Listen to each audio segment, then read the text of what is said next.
మేం మీ నుంచి తప్పక సలహా తీసుకుంటాం ఎవరిని యువరాజుని చెయ్యాలి అని.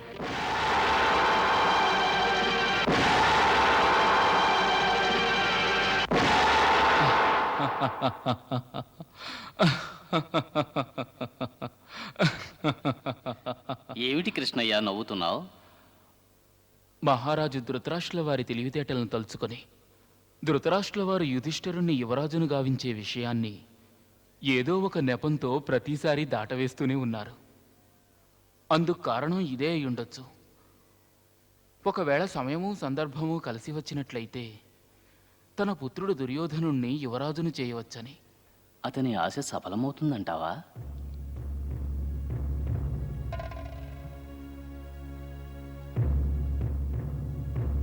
అవుతుంది అగ్రజ,